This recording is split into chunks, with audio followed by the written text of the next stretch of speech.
자, 그러면 봅시다. 그 여러분들 페이지 혹시 몇 페이지죠? 139페이지. 자, 내용 같이 한번 읽어볼 겁니다. 보면서 여러분들의 어떤 생각이랑 어느 정도 일치하는지 한번 비교 한번 해보세요. 자, 그래서 지금 봐봐봐. 요거 지금 앞에 요약 나와 있어, 안 나와 있어? 안 나와 있어요, 맞죠? 요약이 안 나와 있기 때문에 일단 기본적으로 여러분들이 제일 먼저 파악해야 되는 건 인물을 바탕으로 이 사람이 하는 말과 행동을 통해서 상황이 지금 어떻게 구성되고 있는지에 대해서 먼저 떠올려야 됩니다. 알겠죠? 자, 그래서 지금 여기에 뭐부터 나옵니까? 그 아이는 안 죽었다는 얘기부터 나온답니다. 자, 그럼 그 아이가 누군지 일단 우리가 생각해봐야겠지. 그 다음에 안 죽었다라고 얘기했으니까 뭐야? 지금 누군가가 죽었다라는 얘기가 있는데 내가 이 사람이 안 죽었다고 얘기하는 거잖아. 맞죠? 자, 그래서 그 아이는 안 죽었어. 누가 내린 자식이라고 그리 쉽게 죽을 것 같소. 이게 뭐야? 계속 안 죽었다고 얘기하는 거야. 맞죠? 틀림없이 미륵보살님이 지켜주고 계실 거랍니다. 그러니까 보살님이 지켜주고 계실 거래요. 자, 무엇이라고? 함께 갔던 친구가 하는 말인데 그러면 그 녀석이 거짓말을 했단 말이요. 자, 이 말이 무슨 말이야? 그 녀석이 지금 뭘 전해준 거야? 죽었다는 사실을 이 말하는 사람한테 전해준 거야. 그러니까 이 말하는 사람이 있을 거고 이 말하는 사람이 있을 거 아니야. 두 사람이 서로 대화하고 있는 겁니다. 자, 그냥 난 A, B라고 한번 해볼게요. A랑 B가 지금 서로 대화하고 있어요. 맞죠? 대화하고 있는 상황에서 A는 그 아이가 안 죽었다고 얘기하고 B는 그 녀석이 뭐라고 얘기한 거야? 그 아이가 죽었다는 사실을 A한테 전달했다는 얘기겠지. 연결돼요. 자, 지금 대화 내용이 그렇게 됩니다. 자, 다음 볼게요. 자, 어젯밤 꿈에도 그 아이가 저 건너 미륵바위 곁에 서 있듯이다. 자, 지금 안 죽었다고 얘기하는 근거가 뭔데? 꿈에서 그 아이가 나왔다는 거야. 맞죠? 자, 꼭 옛날 당신이 징용 가셨을 때 미륵바위 곁에 서 계셨던 건 맨키로 의젓하게 서서 웃고 있었답니다. 자, 여기서 말하는 당신이 바로 누군데? 내가 지금 저기 적어놨던 B겠다. 그치? B. 지금 A랑 B가 대화하고 있으니까 A가 대답할 차례잖아. 맞죠? 자, A가 말하기를 당신 B가 징용 가셨을 때, 자, 징용은 우리 이 역사에서 한 번밖에 없었어요. 언젠데? 언제 징용 갔어? 어느 시기에? 우리 역사에서 징용이라고 하는 단어는 언제 쓰였습니까? 민경 언제 쓰였어? 일제강점기 때 쓰였죠. 자, 그러니까 당신이 징용 가셨을 때 뭐야? 일제강점기 때. 맞죠? 징용 가셨을 때 미륵바위 곁에 서 계셨던 건 맨키로 의젓하게 서서 웃고 있었답니다. 자, 그럼 물어볼게요. 당신도 과거에 꿈에 나와서 미륵바위 곁에 서 있었던 적이 있었다. 팩트. 자, 다음 두 번째 팩트 뭐야? 그 아이도 건너편 미륵바위에 서 있었던 게 꿈에 나왔다. 결론. A는 그 아이가 안 죽었다고 생각한다. 알겠죠? B는 뭐야? 죽었을지도 모른다. 죽었다고 생각한다. 왜? 그 말을 들었으니까. 이해되죠? 자, 한몰댁은 마치 남의 이야기하듯 차근하게 말했대요. 드디어 사람 이름 나옵니다. 맞죠? 자, 무엇이? 옛날 징용 갔을 적에 임자 꿈에 내가 미륵바위 곁에 서 있었던 건 맨키로라고 되어 있죠. 자, 지금 봐봐. 옛날 징용 갔을 적에 임자 꿈에, 그럼 여기서 말하는 임자가 누군데? A일 거고. 이 문장 보세요. 서술자가 얘기하는 한몰댁은 마치 남의 이야기하듯 차근하게 말했다는 이 말을 말하는 거야. 이 말을 말하는 거야. 위의 말을 말하는 겁니다. 알겠죠? 자, 그러면 결론 나왔어요. 여기에 나왔던 A라고 하는 사람은 누구야? 한몰댁입니다.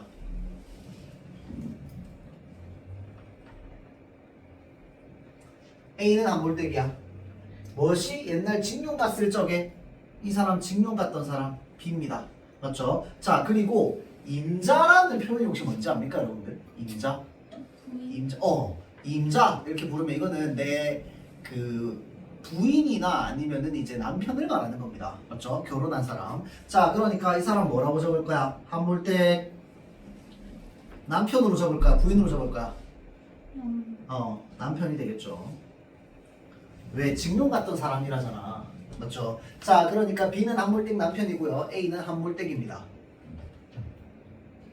자, 다시 그 다음 팩트. 지금 이 한몰댁 남편이 한몰댁 꿈에 나온 적이 있었대요. 언제 갔을 때? 징용 갔을 때.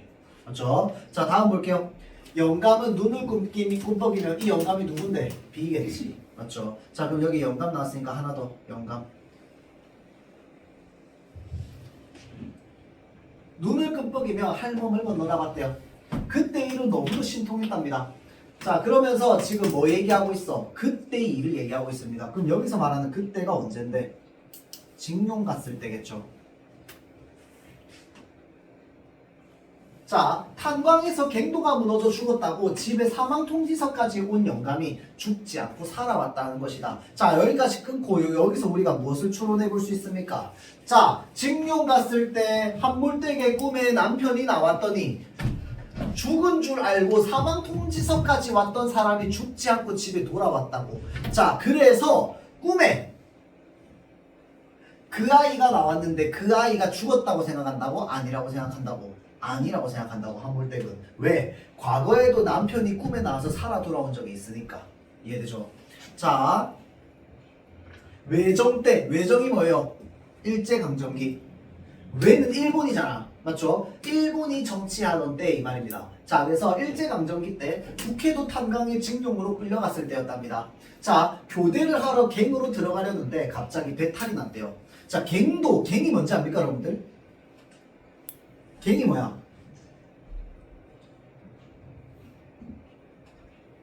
갱이 뭐야? 갱도.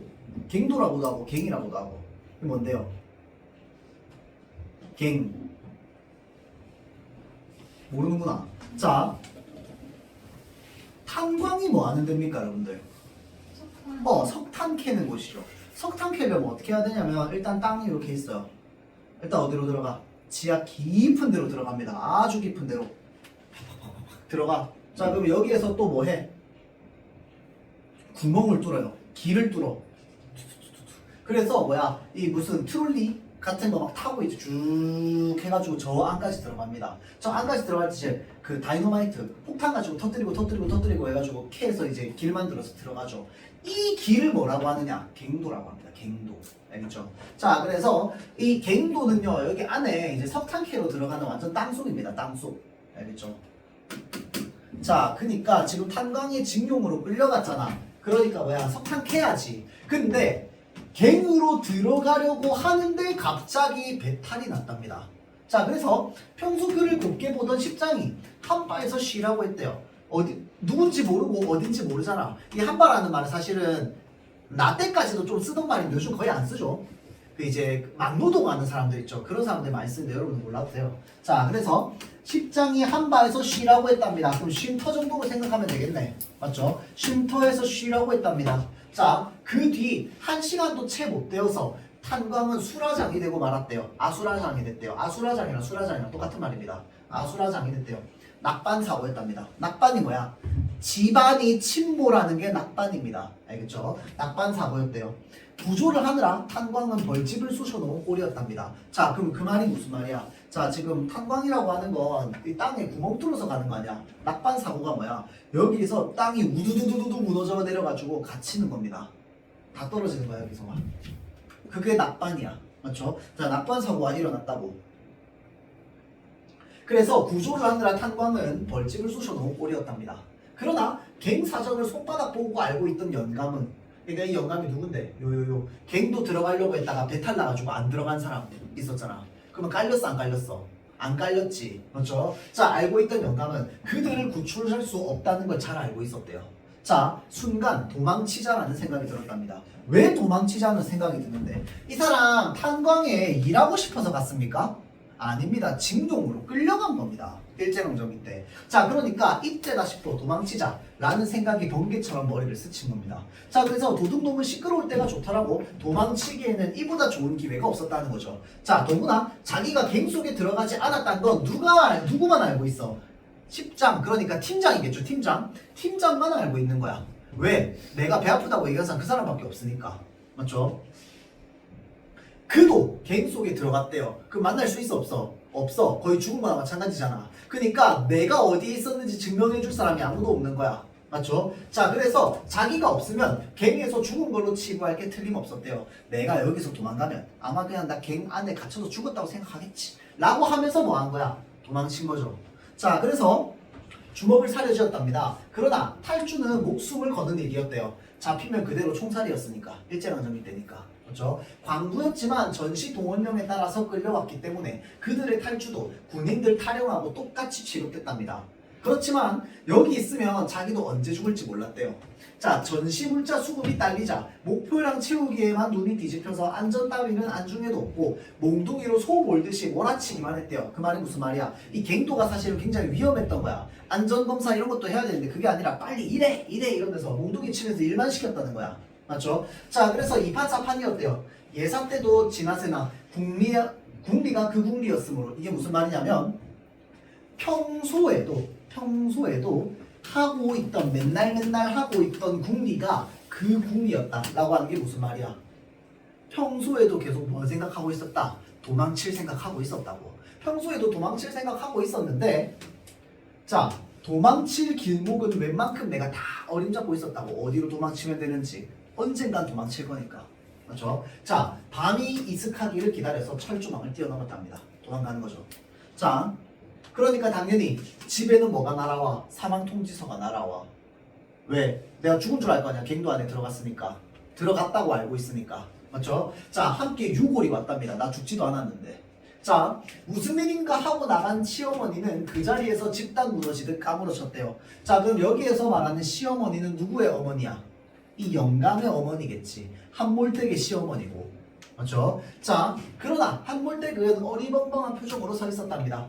아무래도 그게 자기 남편 유골 같지가 않았고 죽었다는 실감도 들지 않았대요. 순간 전날 밤 꿈에 나타났던 미륵보살이 떠올랐답니다. 그러니까 지금 이 썰 왜 얘기하고 있는 겁니까? 갱도썰 왜 얘기하고 있는 거야? 꿈에서 미륵보살 옆에 한물댁의 남편이 나왔던 그 썰에 대해서 얘기하고 있는 겁니다. 그럼 이거를 통해서 말하고자 하는 바는 뭔데? 아까 첫 문장에 나왔던 그 아이가 죽지 않았다고 믿게 되는 그 한물댁의 그 마음의 원인에 대해서 얘기하고 있는 거죠. 맞죠? 자, 그래서 미륵보살이 인자하게 웃고 있었고 꿈속에서 자, 그 곁에 남편이 의젓하게 서 있었답니다. 자, 그래서 그 꿈을 보면서 자, 한몰댁이 뭐라고 생각했느냐? 그이는 안 죽었어. 남편은 안 죽었어. 라고 얘기했다는 거죠. 자, 한몰댁은 시어머니에게 꿈 이야기를 하면서 틀림없이 미륵보살님이 지켜주고 계실 거라고 했대요. 그러나 시어머니는 그런 소리는 기어겨 듣지도 않고 시름시름 앓다가 그 길로 세상을 뜨고 말았답니다. 그러니까 한몰댁의 시어머니는 죽었어.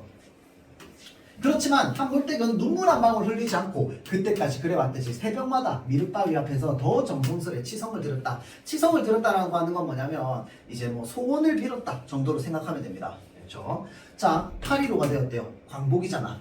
맞죠? 8.15가 되었습니다. 자, 꿈결에 쌓여온 듯 지금 뭐라고 적혀있어? 남편이 살아 돌아왔다 라고 이야기를 하죠. 자, 그러니까 죽은 줄 알았던 남편이 살아 돌아왔어. 그러니까 한몰댁 입장에서는 어떻게 생각하겠어?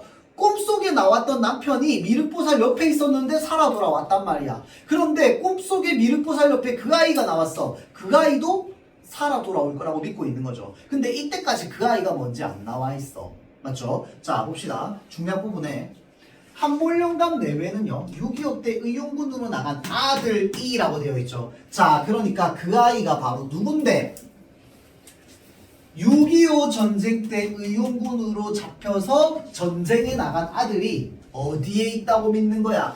북쪽에 살아있다고 믿는 거야. 사실은 죽었다는 이야기를 듣기는 들었어. 왜냐면 이 그 녀석이 누군지는 모르겠지만 어찌됐건 간에 한몰영감, 그러니까 영감한테 이제 죽었다고 얘기한 그 녀석이 있었거든. 자, 그래서 그 녀석이 한몰영감한테 얘기했고 한몰영감이 한몰댁한테 얘기했는데 안 믿는 거 아니야. 맞죠? 자, 그래서 보세요. 아들이 북쪽에 살아가고 있다라고 믿으면서 살아가는 거야. 왜? 꿈속에 나왔으니까. 이해되죠? 자, 산업화의 댐 건설로 마을이 수몰이 되기 전, 이게 무슨 말이야? 댐을 건설하는 거야. 자, 댐을 건설하면 한 마을이 물에 잠깁니다. 그래서 그 마을에 사는 사람들 다 이제 이주해야 돼. 그래야지 거기에 이제 물로 가득 채우지. 맞죠? 자, 그래서 산업화에 의한 댐 건설로 마을이 수몰되기 전 마지막 당제는 마을에서 지내는 제사라고 했어요. 당제가 끝나고 한몰영감은 혼자 남아 여기 뭐라고 적혀있어? 도깨비들에게 아들의 안전을 지켜달라고 부탁한대요. 자, 그래서 여기서부터 하는 대사가 무슨 말인지를 좀 잘 알아야 돼요, 여러분들. 상황이 어떤 상황인지. 자, 잘 보세요. 이거 누가 얘기하는 거야? 한몰떼기 누구한테 얘기하는 거야? 도깨비들한테 얘기하는 거야. 근데 실제로 세상에 도깨비 있어 없어? 없어. 그럼 누구한테 얘기하는 건데? 누구한테 얘기하는 거야? 그러니까 다시 자 그럼 이 도깨비가 갑자기 왜 도깨비한테 얘기하는데 그러면? 왜 갑자기 도깨비한테 얘기해? 아들이 살았으면. 뭐 아들이 살았으면 좋겠다는 거 평소에 생각하고 있잖아. 갑자기 도깨비한테 왜 얘기하는데? 왜 도깨비가 나와? 상황이 어떤 상황이니까 도깨비가 나온 걸까요? 이걸 여러분들이 생각해 봐야 돼. 상황이 어떤 상황이길래 도깨비라는 말이 나오지? 제사를 지내는 상황이기 때문에 그렇습니다. 마을에서 지내는 제사잖아. 지난번에 얘기했죠. 제사상에 음식 차려놓는 이유 뭐 때문이야? 제사상에 음식 차려놓는 이유 뭐 때문이야? 하윤아? 죽은 사람 누구야? 아니. 우리 평소에 제사 지낼 때. 조상님이죠, 조상님. 조상님 귀신들이 와서 밥 먹고 가라고. 자, 그러니까 제사를 지내는 상황이라는 건 항상 누가 찾아온다?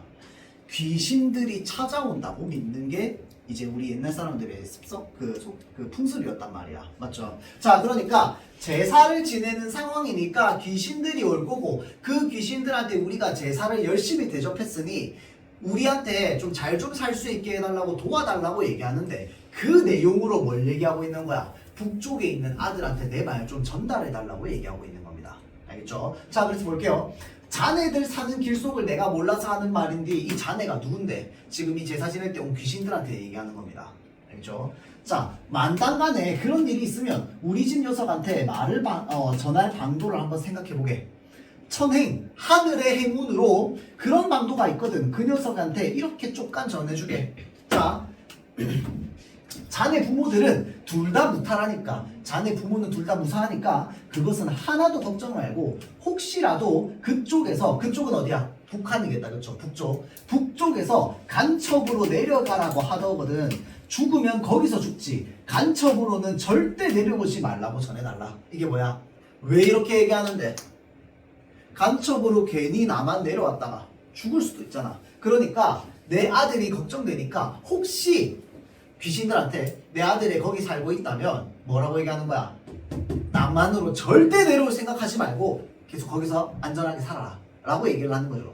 자, 그러면서 이쪽 남한에는 어디를 가도 골목골목 간첩 잡으라는 표떼기 안 붙은 데가 없다는 거야. 전쟁 이후의 상황이죠. 자, 군인이야 경찰이야 예비군이야 더구나 3천만원 5천만원 상금까지 걸려서 어느 한 구석 발붙일 데가 없다고 저저히 알려달라고. 그러니까 절대 나만 내려오지 말라고 전달해달라는 거죠. 자, 아무리 지가 홍길동이라 하더라도 여기 와서야 어느 골목에 발붙일 것이며 어느 그늘에 은신을 할 것인가? 없어. 발붙일 데가 없어. 자, 영감은 손사래까지 치면서 절레절레 고개를 저었대요. 자네들에게 이런 말이라도 하고 나니까 속이 조금 터진 것 같네. 그러니까 그동안 뭐 했던 거야? 속이 아주 답답했던 거야. 아들을 실제로 만나러 갈 수가 없으니까. 맞죠? 근데 제사 지내면서 이렇게 귀신들한테 얘기하니까 속이 좀 트이는 거야. 자, 보세요. 사상이 무엇인가 모르겠네만은 이거 왜 얘기하는데? 남한과 북한이 나뉜 이유가 뭐 때문이야? 사상 때문이잖아. 맞죠? 사상이 무엇인지 모르겠네만은 그 사상이라는 것도 사람 살자는 사상이지 사람 죽자는 사상은 아마 아닐 거야. 그러니까 피부치들 생나무 가지 찢어지듯 찢어져서, 그러니까 우리 부모 자식 간에 피부치들이 서로 생나무 가지 찢어지듯이 찢어져서 30년을 내리 소식 한 번 듣지 못하고 지금 뭐야? 몇 년째 기다리고 있어?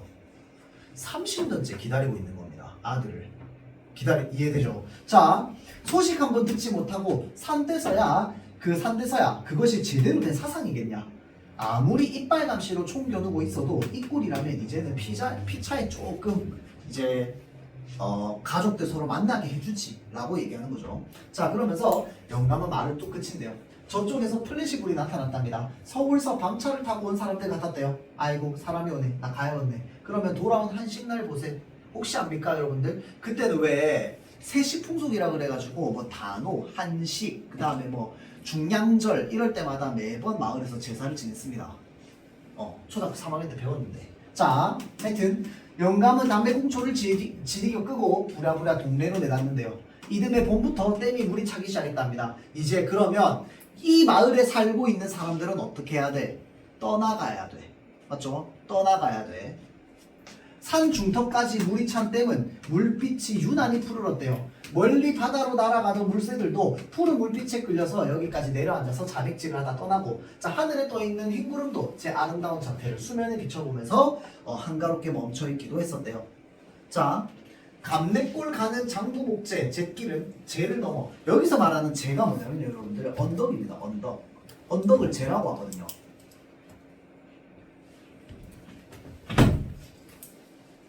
자, 그래서 언덕 넘어 조금 내려가다가 물속으로 들어가 버린대요.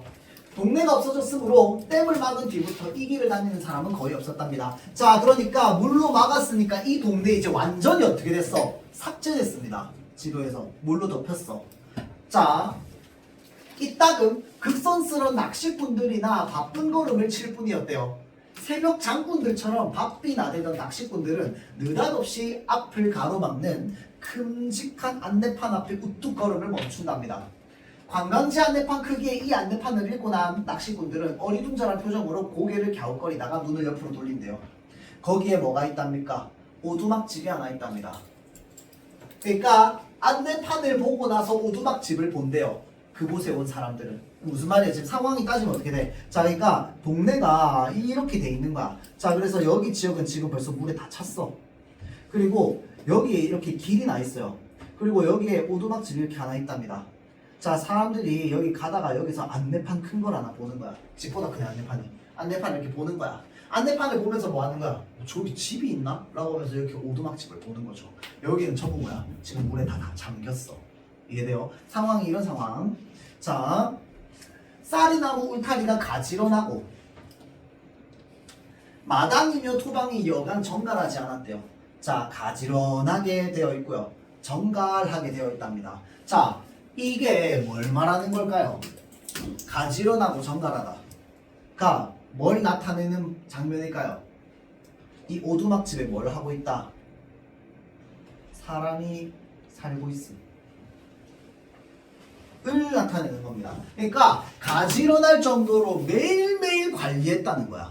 그 집에 누군가가 살면서. 이제 마을이 싸그리 없어졌는데, 맞죠? 자, 토방과 집터서리에는 벌통이 연화문통 놓여있고요. 자, 집 근처 네댓 빠지기 밭에는 조그마한 남새밭, 남새는 채소죠, 채소. 채소밭을 내놓고는, 자, 모두 메밀을 갈아서 가을이면 하얗게 핀 메밀꽃이 따가운 햇살에 눈이 부실 지경이었답니다. 자, 지금 이거 서술자가 얘기해주고 있는 거야.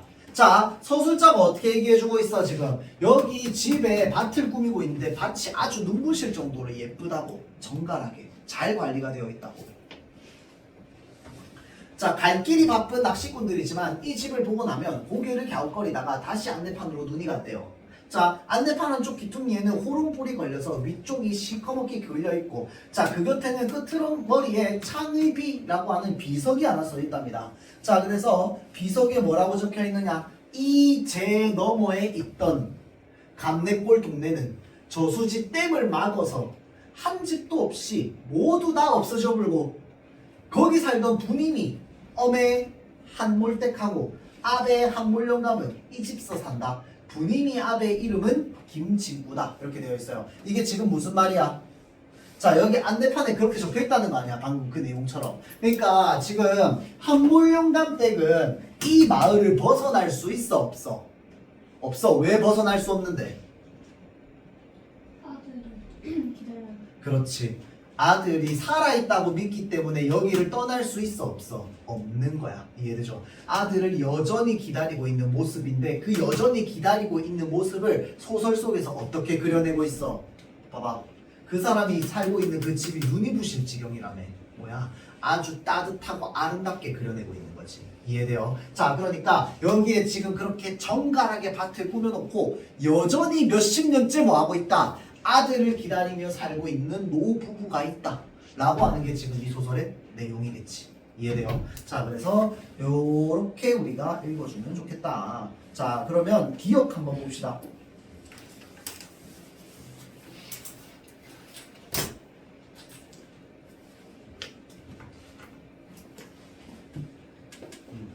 자, 기억은 그때 일입니다. 그때. 맞죠? 징용 갔을 때. 자, 그러면 봅시다. 자, 기억에 대하여 한몰용감이 회상했을 법한 내용으로 적절하지 않은 것은, 자 봅시다. 낙반사고 이전에는 탈출을 감행할 생각을 하지 않았지. 했어 안 했어? 했지.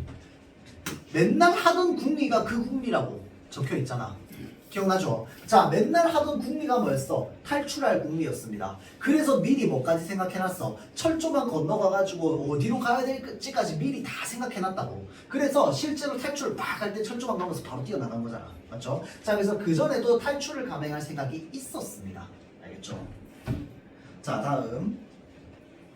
탈출을 결심하고도 이제 동료에 대한 의리 때문에 괴로워했어. 자, 탈출을 결심하고도 동료에 대한 의리 때문에 괴로워했던 내용이 있었어 없었어? 없었습니다. 맞죠? 자, 다음. 갱도가 붕괴되었을 때 나도 동료들을 구하려 노력했었지. 맞아요? 아니죠. 이미 죽었다고 생각했습니다. 맞죠? 자, 다음. 한강 사람들은 이제 내가 갱도에서 죽었다고 생각했을 거야. 맞나요? 맞죠? 자, 그렇기 때문에 도망갈 수 있었던 겁니다. 사람들이 다 죽었다고 생각했기 때문에. 자, 다음. 내가 갱도에 들어가지 않은 것을 실장이 몰라 다행이었다. 알고 있었죠. 자, 다음 50번 봅시다. 요게 조금 어렵죠. 자, 잘 보세요. 이런 보기 문제가 나오잖아. 그러면서 지금 작품 속에 없는 개념에 대해서 설명해주고 있지. 자, 그러면 여러분들 어떻게 해야 돼? 작품 속에 나오지 않는 여기 보기에서 소개되고 있는 개념에 있는 내용을요, 줄거리에 연결해야 돼요. 알겠죠? 자, 그러면 여기에 나오는 내용도 본문만큼 중요합니다. 알겠죠? 자, 볼게요. 당제는 민족수단의 역사와 산업화를 겪은 농촌을 배경으로 하여서 한몰령간 내외와 마을 사람들이 경험한 아픔을 보여준답니다.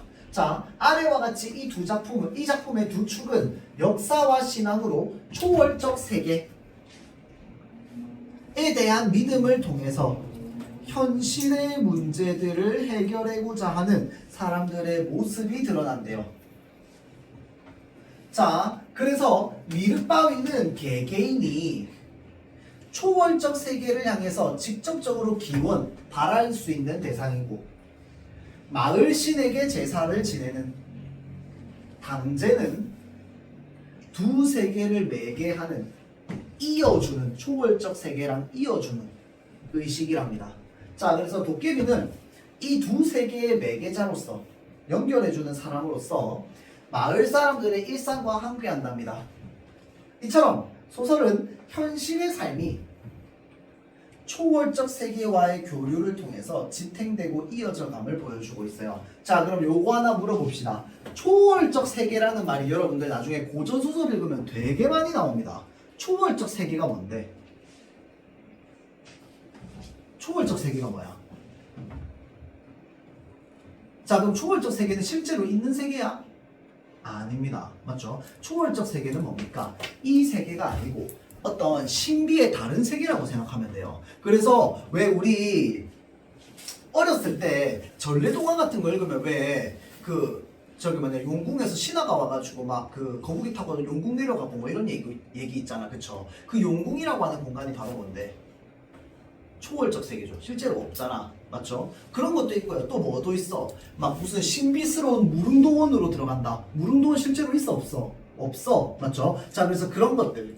초월적 세계. 그 다음에 왜 하늘 위로 올라가는 전래동화 이런 것도 있잖아. 선녀가 남고 하늘 올라가잖아. 맞죠? 그 하늘 위의 공간, 그 천상계거든. 천상의 공간. 그런데도 전부 초월적 공간입니다. 알겠죠? 자, 그런 것처럼 이러한 어떤 초월적 존재, 도깨비겠다. 그쵸? 초월적 공간, 꿈속에 있는 그 어떤 미륵바위가 서 있는 모습. 자, 그래서 그런 것들을 통해서 지금 직접적으로 바라면서 무엇을 해결하려고 한다?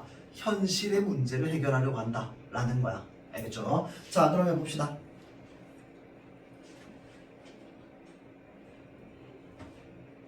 1번 선지. 남편이 살아있다라고 하는 환몰댁의 확신이 있어.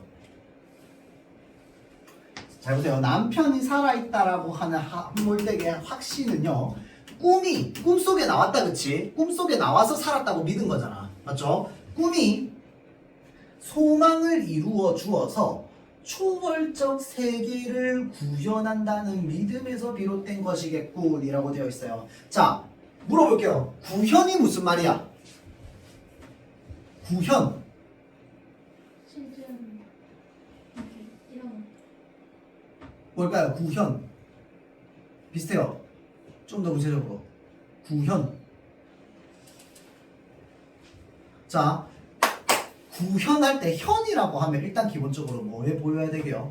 눈에 보여야 됩니다. 나타날 현자야. 알겠죠? 자, 그래서 구현한다라고 하는 건 뭐냐면 우리 실제로 무언가를 만들어진다. 우리가 실제로 눈으로 볼 수 있게 한다. 이 말이야. 구현한다라고 하는 건. 맞죠? 자, 그러면 물어봅시다, 여러분들. 초월적 세계를 현실에 구현할 수 있어, 없어? 없습니다. 자, 잘 보세요. 여기 보기에 뭐라고 되어 있냐면 초월적 세계에 대한 믿음을 통해서 자, 봐봐봐. 초월적 세계를 구현하는 게 아니고요. 초월적 세계를 믿어. 부처님, 하느님 제발 살려주세요. 자, 초월적 세계를 믿어. 그거를 통해서 뭐 하는 거야? 현실의 문제를 해결하는 거야. 자, 그럼 현실의 문제가 초월적 세계가 구현되지 않은 게 현실의 문제야? 아니지. 남편이 지금 돌아오지 못한 게 현실의 문제잖아. 맞죠? 자, 그래서 밑에 보세요. 초월적 세계를 구현하기 위한 믿음인 거야? 아니지. 초월적 세계를 믿어서 내가 원하는 세상을 구현하는 게 맞는 거지. 그럼 내가 원하는 세상은 뭔데? 남편이 무사히 돌아오는 거야. 이거 이해돼요? 연결이 돼? 자, 원래는 어떻게 돼야 돼? 선지가 초월적 세계를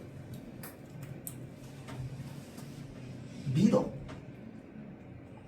자, 초월적 세계를 구현한다는 믿음이 아니고 초월적 세계 자체를 믿으면 어떻게 돼? 현실의 문제가 해결돼.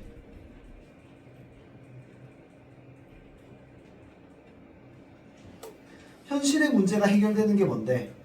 남편이 살아 돌아온 요거겠죠. 너가 틀렸어. 순서가 틀렸습니다. 초월적 세계를 구현한다는 믿음이 아니고 초월적 세계를 믿음으로써 현실의 문제를 해결하는 거야. 그럼 무엇을 해결한다? 초월적 세계를 믿음으로써 남편이 살아온다는 것을 믿는다. 가 되는 거지. 있죠? 자, 그래서 정답 몇 번? 1번이 됩니다. 있죠? 조금 어려운 문제였어. 조금 어려운 문제. 자, 다음.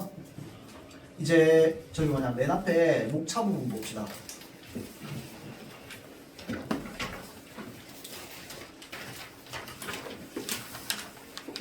자, 숙제 얘기할게요. 멘토 시간 해야 되는 숙제.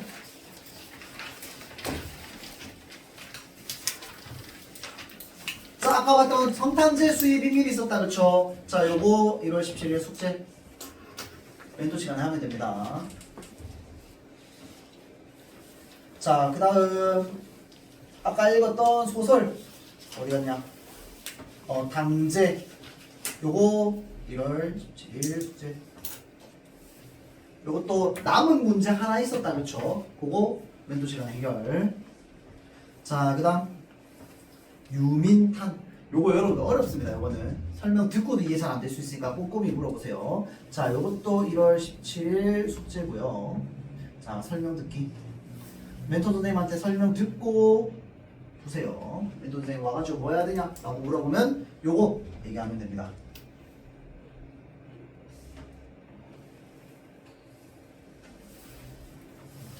자, 그러면 문학은 끝.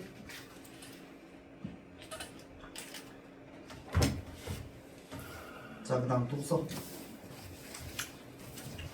여러분들 독서 할 때 오늘 좀 시간이 없을 수도 있을 것 같아서 미리 숙제부터 좀 얘기할게요. 자, 다시 인문으로 돌아갈 겁니다. 인문 파트. 여기 인문 파트 있다, 그쵸? 앞에. 자, 어디서부터 어디까지 숙제? 요 포틀레츠부터 우리 안 했거든요. 요 포틀레츠 지문부터 시작해서요. 밑에 보면 고전 논리학과 기본 명제 표준 형식이 있습니다. 이렇게 지문 3개입니다. 이렇게 지문 3개 1월 7일 17일 숙제인데요. 자, 여러분들 풀 때요. 얘를 먼저 풀어보세요. 고전 논리학. 얘 좀 어렵습니다. 읽고 이해 안 되면 바로 뭐 해라? 멘토쌤한테 SOS. 무슨 말인지 하나도 모르겠어요. 알겠죠? 물어보고 지문 설명 듣고 물어보세요. 알겠죠? 자, 나머지 위에 두 개는 좀 괜찮을 겁니다. 얘 좀 어려워. 그렇죠? 하고 선생님 그러면 저는 다 했는데 뭐해요? 앞에 안 되어 있는 학생들은 앞에 좀 하고요. 뒤에 어차피 계속 숙제로 나갈 거니까 미리 해도 됩니다. 그렇죠? 자, 오늘 같이 볼 지문은 24페이지입니다. 아, 미안합니다. 숙제 좀만 더 체크하자. 뭐 앵이야 원래 하는 거야. 요거 오늘 할 거거든. 해수 담수화 기술 요것도 오늘 할 거니까 쌤이랑 지문 같이 보고 나서 나머지 숙제하면 됩니다.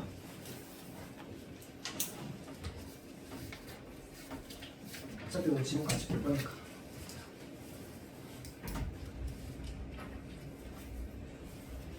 자, 보겠습니다. 자, 이번에는 이제 지문의 형식이 좀 달라집니다. 지난번에는 뭐였냐면요, 이해였습니다. 이해는요, 여러분들, 이해 파트는 그러니까 생각을 되게 깊게 해야 돼요. 말하고자 하는 개념을 내가 최대한 이해하려고 노력해야 돼. 무슨 말인지. 그리고 그것에 대한 구조가 좀 짜여지면 구조나 이런 것들을 간단하게 메모할 수 있겠지만, 일단 기본적으로 메모나 이런 것보다 내 머릿속에 그냥 이해 자체가 되면은 자연스럽게 뒷내용이 읽어지는 글들의 어떤 특성이 이제 이해나 원리를 얘기하는 지문입니다. 자, 그런데 요거 나열이랑 병렬되어 있는 거 있죠. 나열. 열거잖아. 열거.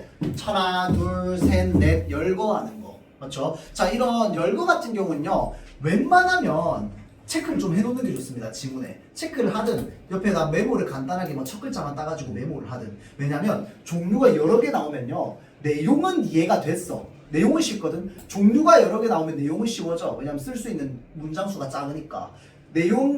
종류가 많으면 내용은 쉬워지는데 종류가 너무 많아서 이름이 기억이 안 나. 나중에 문제 풀다 보면. 자, 그래서 이름이랑 내용을 간단하게 연결 지어주는 표시도 상관없고 메모도 상관없어요. 그래서 그런 것들을 하고 나면 문제 풀 때 훨씬 더 수월하게 해결이 됩니다. 그래서 그러면 쌤 처음에 지문 읽었는데 얘가 나열인지 병렬인지 어떻게 알아요? 좀 읽어봐야지. 한 두 번째 문단 정도까지, 좀 더 길게는 세 번째 문단 정도까지 읽으면 파악이 됩니다. 이거 지금 세 개째 나오고 있다 라는 게 딱 판단되는 순간 뭐야? 다시 위로 올라가면 돼. 읽었더라도. 그래서 뭐해? 첫 번째 거, 두 번째 거, 세 번째 거 간단하게 체크해놔. 그러고 나서 나머지 뒤에 나오는 네 번째, 다섯 번째 거 이제 계속 머릿속에 넣으면 되지. 그렇죠? 자, 그래서 한번 볼게요.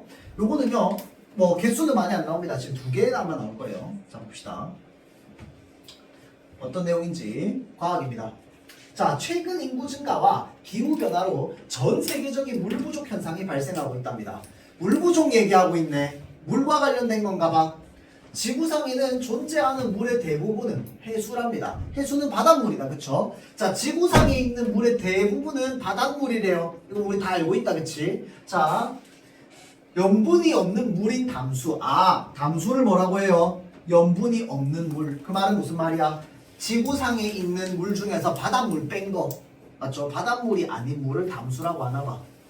염분이 없는 물, 소금기가 없는 물. 전체의 약 2.5%랍니다. 엄청 작네.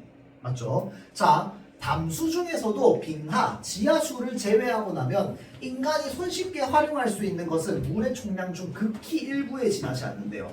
아, 이거 지금 뭐에 대해서 얘기하고 있어? 인간이 마실 수 있는 물에 대해서 얘기하고 있습니다. 맞죠? 인간이 마실 수 있는 물. 자, 따라서 해수를 담수로 만들면 얼마나 좋을까? 물이 많으니까. 맞죠? 해수를 담수로 만드는 여러 가지 기술이 연구되어 왔대요. 아, 지금 얘기 뭘 하고 싶어? 해수를 담수로 만드는 연구에 대해서 얘기하고 싶은가 봐. 자, 그래서 1세대 해수 담수화 기술로는 다단 증발법이 있대요. 해수 담수화 기술이라고 되어 있잖아. 그럼 그게 무슨 말이야? 해수를 담수로 바꾼다 이 말이겠지. 맞죠? 해수를 담수로 바꾸는 기술로는 첫 번째가 뭐가 있다? 다단 증발법이 있답니다.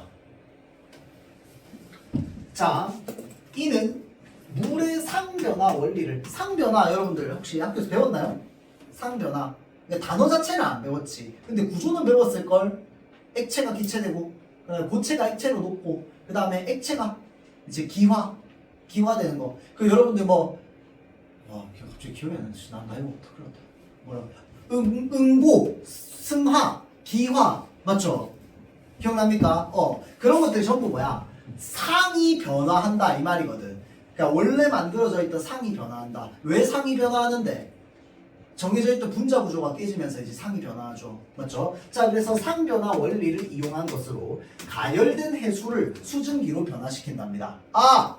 해수를 어떻게 합니까? 끓여요. 해수를 끓이면 그 물이 뭘로 변합니까?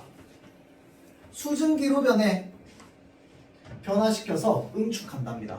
아, 해수를 끓여서 수증기로 만들어서 응축한답니다. 그렇게 해서 담수를 얻는데요. 자, 끊어봅시다.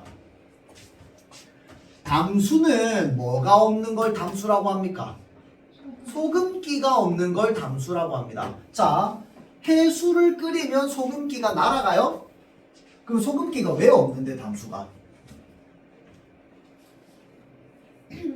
그러니까 조금 내가 질문을 어렵게 했는데 해수를 가열했어. 담수를 얻는다며. 소금기 없는 물을 얻는다는 거잖아. 맞죠? 가열된 해수를 수증기로 만들었는데 담수를 어떻게 얻는데? 소금에 소금. 소금 일단 해수는 소금물이야. 소금물. 맞죠? 소금물 끓여. 그 다음에 소금에 끓는 점이랑 물에 끓는 점이 다르니까 다르니까? 물이 어. 먼저 끓어서 어. 기체가 되면 어. 그 기체에 든 거에 이미 소금 포함되지 않으니까 그치. 그것까지 물로 자, 뭐 끓는 전까지 나올 필요 없어요. 어찌됐건 간에 물이 끓으면 뭘로 변해? 수증기로 변해. 맞죠? 물이 끓으면 수증기로 변합니다. 자, 그럼 수증기로 변할 때 소금까지 같이 가? 아니면 물만 가? 물만 가는 거야. 맞죠? 자, 그래서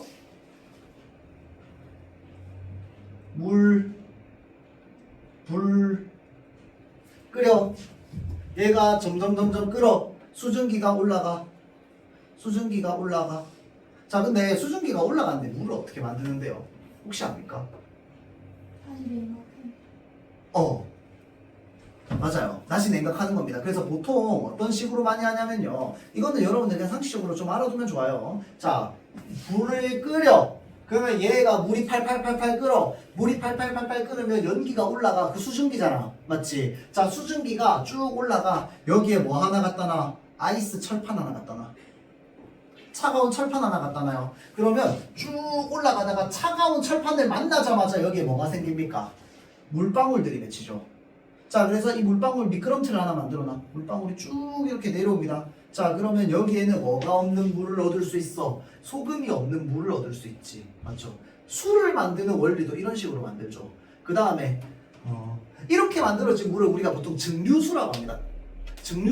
증류수. 맞죠? 증류를 통해서 얻어낸다. 그렇죠? 그러니까 우리가 뭐 이 정도를 안다고 쳤을 때 봐봐. 가열된 해수를 수증기로 응축함으로 담수를 얻는다. 아, 방금 쌤이 말했던 방식으로 얻는다는 거다. 뒤에 내용은 안 나왔지만 대략적으로 이거 충분히 우리가 유추해 볼 수 있습니다. 알겠죠? 자, 다음 일반적으로 다단 증발법을 적용한 해수 담수화 설비는 해수 가열기, 진공 유지 장치, 직렬로 연결된 여러 개의 증발기 등으로 구성이 되어 있답니다. 자, 봅시다. 요거 여기까지가 뭐야? 지금 부품이거든. 자, 이 부품은 나는 웬만하면 따로 그냥 묶어주는 편이에요. 왜냐면 얘가 그냥 이러고 끝날 수도 있는데 뒤에 뭐도 나올 수 있냐면요. 각각 부품마다 어떤 역할을 하는지도 얘기할 때가 있어요. 그러면 뭐야? 딱 나열되지. 이해되죠? 자, 그래서 한 개만 얘기 안 하고 나머지 얘기 안 하는 경우는 잘 없거든요. 한 개 얘기하는 순간 다른 것도 다 순차적으로 얘기합니다. 알겠죠? 자, 그래서 한번 봅시다. 해수는 증발기 내부의 냉각관을 통과하여 해수 가열기 내부로 이동한대요. 자, 이거 딱 보는 순간 여러분들은 무슨 생각해야 될까요? 이거는 순서에 대해서 얘기하고 있네. 아, 뭐가 나열되고 있어? 순서가 나열되고 있다는 걸 우리는 이 한 문장을 통해서 알면 제일 좋습니다. 그럼 뒷문장이 예측 가능하니까.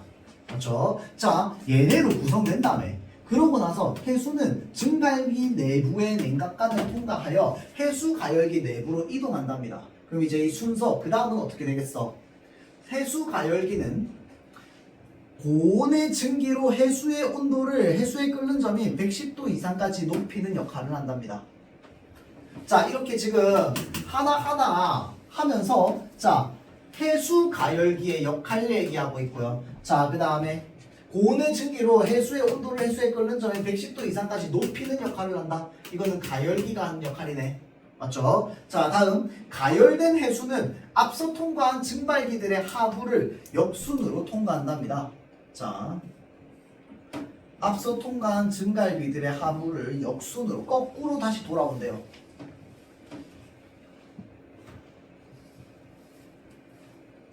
자, 그러니까 이게 무슨 말이야? 자, 아까 여기 뭐라고 돼 있어? 이 해수 바닷물은요, 증발기 내부의 냉각관을 통해서 들어가는 거야. 이동했어, 물이. 칼칼칼칼칼칼 이동했고요. 가열기, 그 콸콸콸 했던 그 물들을 끓여. 그러면 고온의 증기로 해수의 온도에 끓는 점인 110도 이상까지 높이는 역할을 하고, 이 가열된 해수는 앞에서 봤던 그 관을, 그 관을 다시 통과한다는 거야. 이해돼요? 자, 이때 증발기들의 내부는 진공 유지 장치에 의해서 기압보다 훨씬 압력을 유지하고 있게 된답니다. 자, 요거는 누구 때문에?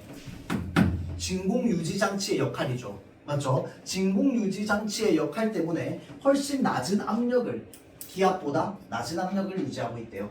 자, 해수에 끓는 점은 대기압이 낮을수록 낮아지기 때문에 증발기로 진입한 해수는 순식간에 순간적으로 끌어올라서 수증기로 바뀌게 된답니다. 아, 낮은 압력을 유지하려는 이유 뭐야? 끓는 점을 낮춰서 빨리 끓게 만든다. 연결할 수 있겠죠. 자, 다음 생성된 수증기에 포함된 미량의 해수. 자, 생성된 수증기에 포함된 미량의 해수는 자, 필터를 통과하면 제거되어서 순수한 수증기가 된답니다. 자, 그러니까 끓여서, 아까 그림 어디였냐?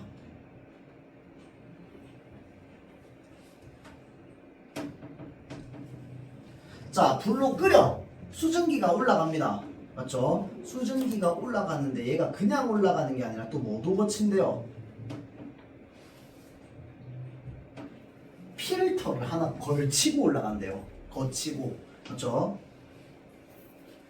자, 그래서 필터를 통과하면 제거돼서 순수한 수증기로 올라가고 나면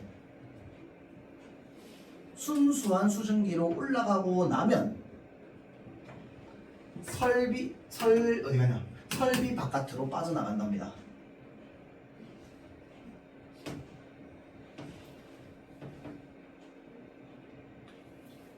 어디 갔냐?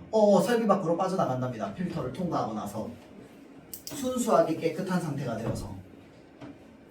자, 그래서 순수한 수증기는 증발기 상부의 냉각관과 만나서 응축되어서 담수가 된대요. 자, 증발기 상부에 냉각관이 있나봐.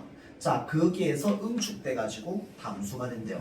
아, 그러면 어떻게 된다고? 자, 일단은 여기에서 쭉 끓어. 수증기가 올라와. 일단은 뭘 거쳐? 필터를 거칩니다. 맞죠? 자, 필터를 거치고 나서 그 다음 순서가 어떻게 되는데? 설비 바깥으로 빠져나간대요. 자, 이 설비 바깥으로 빠져나가면 거기에 뭐가 있는 거야? 냉각관이 있는 거죠. 자, 냉각관이 있는 거야. 그러면 수증기가 올라가다가 요 차가운 관에 붙으면 어떻게 되겠어? 물방울이 똥똥똥똥똥똥똥 맺히겠죠. 자, 그래서 이 물방울들 쭉 흘려보내가지고 모으면은 걔가 뭐가 되는 거야? 담수가 된다는 거야. 맞죠?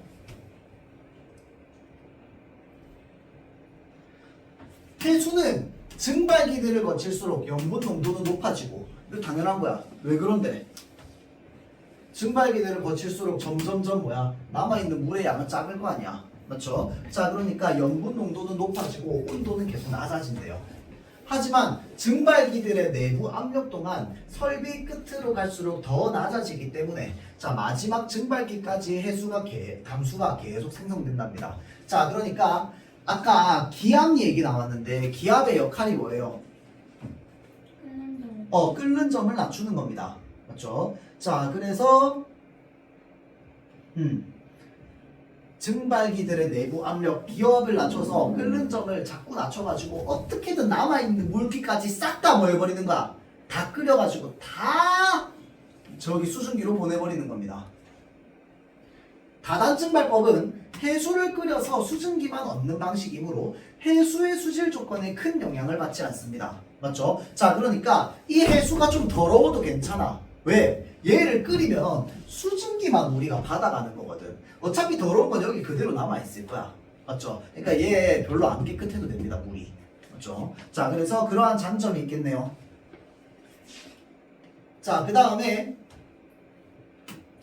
담수를 대량으로 생산할 수 있다는 장점이 있답니다. 담수를 엄청 많이 만들어낼 수 있는 단점이 있대요. 다만 문제가 뭐야? 계속 끓여야 돼가지고 뭐가 많이 필요해? 에너지가 많이 필요합니다. 맞죠? 그게 단점이겠네요. 자, 다음 2세대 해수 담수화 기술인 역삼투법이라고 하는 게 있답니다. 자, 잘 보세요. 여기에 뭐라고 적혀 있어? 삼투. 여러분들 그 삼투 현상이 뭔지는 다 배웠죠? 학교에서 배웠지? 그러니까 실제로 그냥 따로 아는 거 말고 학교에서 했어, 안 했어? 삼투 현상.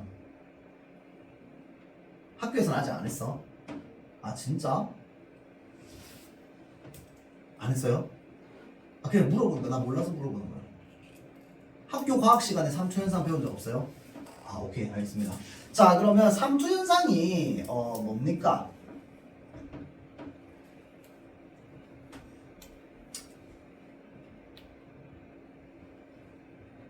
자, 어떤 병이 있어요. 여기에 A라는 공간과 B라는 공간으로 나누는 여기에 뭐가 있냐면 여과기가 있다고 칩시다. 필터가 있다고 쳐요.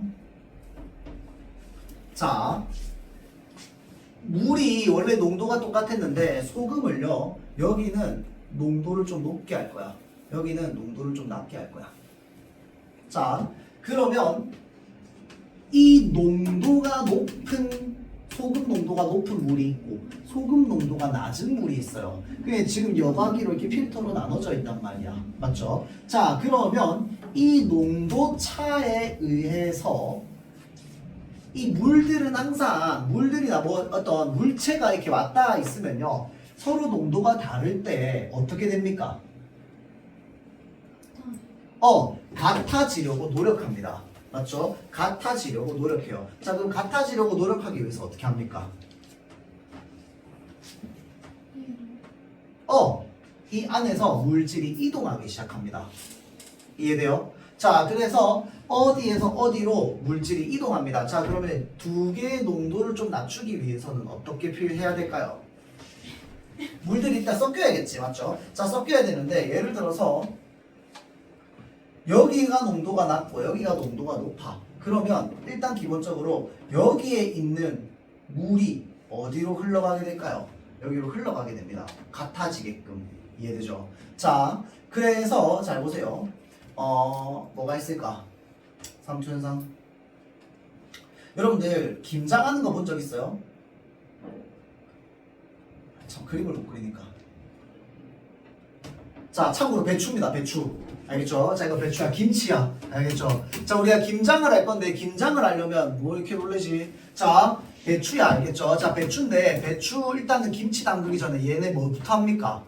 굵은 소금부터 뿌립니다. 굵은 소금부터 뿌려요. 소금을 쫙 뿌려요. 자, 그러면 나중에 얘가 어떻게 됩니까? 원래는 배추가 엄청 빳빳하죠? 딱딱하단 말이야. 되게 빳빳해요. 이 배추잎이 빳빳한데 여기다가 소금을 막 뿌려가지고 소금을 막 뿌려가지고 한 며칠 놔뒀어. 하루 놔뒀어. 그러면 이 배추 상태가 어떻게 됩니까? 흐물흐물흐물해집니다. 왜 흐물흐물해져요?